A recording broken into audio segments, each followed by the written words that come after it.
Dear students, a warm welcome.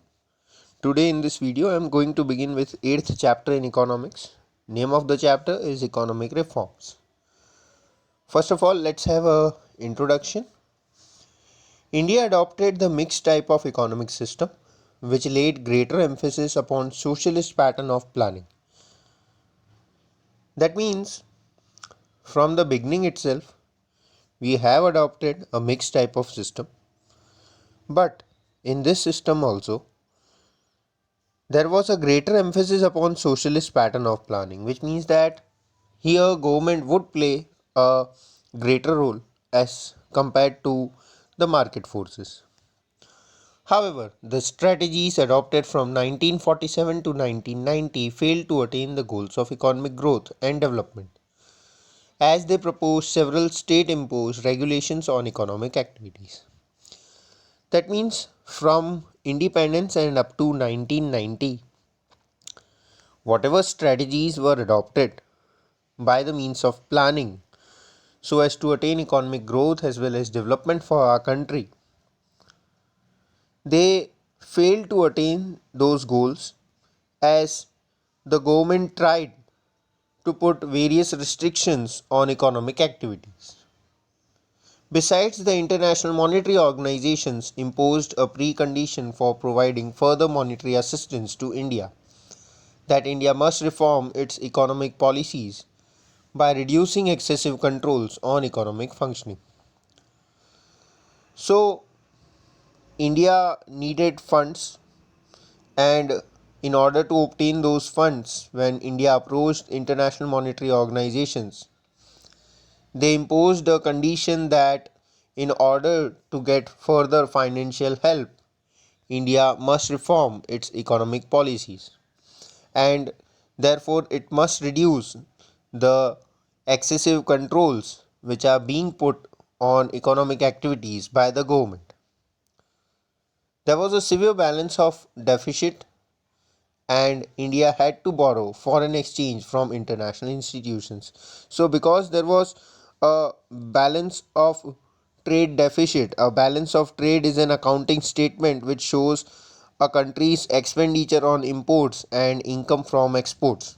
So, that means because our exports were less and our imports were more, and therefore there was a deficit in this balance of trade, and therefore India needed to borrow foreign exchange from these international institutions.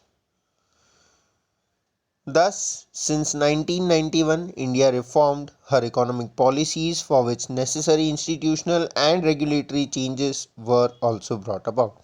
So finally, in year 1991, India reformed her economic policies, and along with these reforms, necessary changes were made in the policies made by India.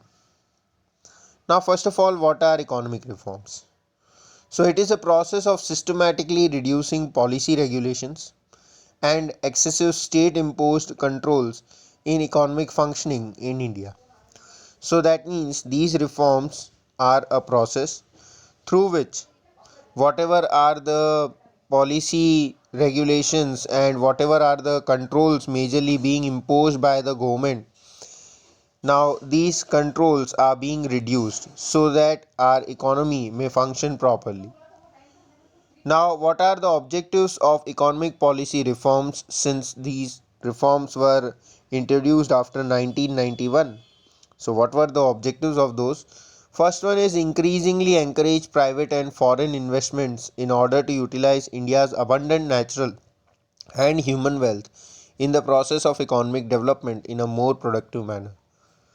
So, India wanted that the private as well as foreign investments should be increased so that whatever are the natural as well as human resources available with India, they could be utilized in a more productive manner, and in fact they could be utilized for economic development of India.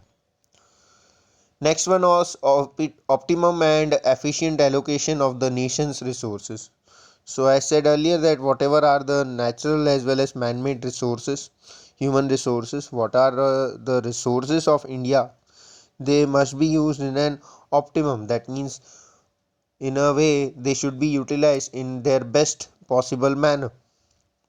Next one is restrict expenditure of the state and channelize the resources recovered from disinvestment in public enterprises towards increasing utilities which enhance welfare of the people. So also the government wanted to restrict its expenditure, say for example expenditures like subsidies, and also whatever amount is recovered by means of disinvestment. We are supposed to study about disinvestment later on in this chapter. So whatever is the amount realized by the way of disinvestment, these funds should be realized, should be rather utilized so as to increase welfare of the people. Next one was increase domestic income, employment and export income of the country. The government wanted that our own country's income should increase. Subsequently, production should increase so that employment may increase, and also due to more production, a country is able to export them to various other countries of the world. Next one was increase competitiveness of the Indian market.